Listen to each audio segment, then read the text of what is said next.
So for this problem, they have jumped all the way to the end here for the factorization. What you want to do is something called the AC method, and I'll send another video that goes through that as well in case this one doesn't clear it up.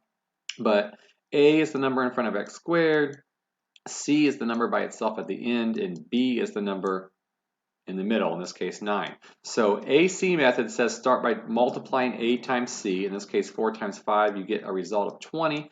And then you need to find factors of 20, two things that multiply together to equal 20, and they add up to B. They add up, in this case, to 9.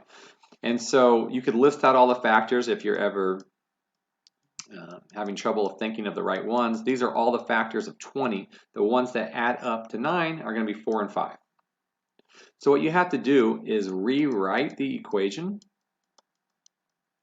Instead of adding the entire 9x all at once, we want to split that into two terms, and we split it up based on those factors that add up to it. So instead of 9x all at once, we're going to say, all right, 4x, and then add 5x. 4x plus 5x, that's 9x. We're just doing it in two steps instead of one.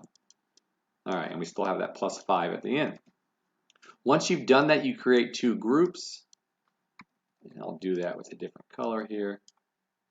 Your first two terms, your second two terms. That's why we've split the middle term up, is so that now we have 4 terms, so we can create two groups.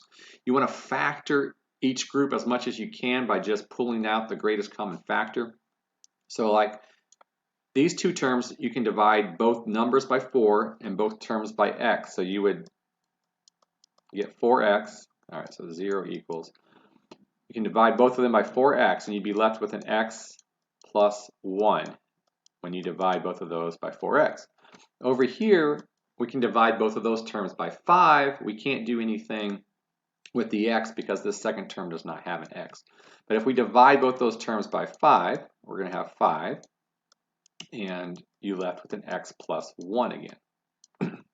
So in this step, this is now the final step of the AC method, you should always have the same factor here showing up twice. In this case, it's x plus 1. Notice it's being multiplied by two separate things. X plus 1 is multiplied by a 4x, and x plus 1 is multiplied by a 5.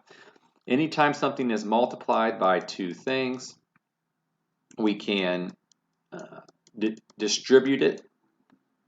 So x plus 1 is being multiplied by a 4x and by the positive 5. So we can write it like this, kind of pull the x plus 1 out as a separate factor and just write the two terms as being multiplied together as the other factor. And this is where they're getting this explanation. Their terms are listed in opposite order with multiplication. It doesn't matter which one you list first. But that's how they are factoring this down. So hopefully that helps.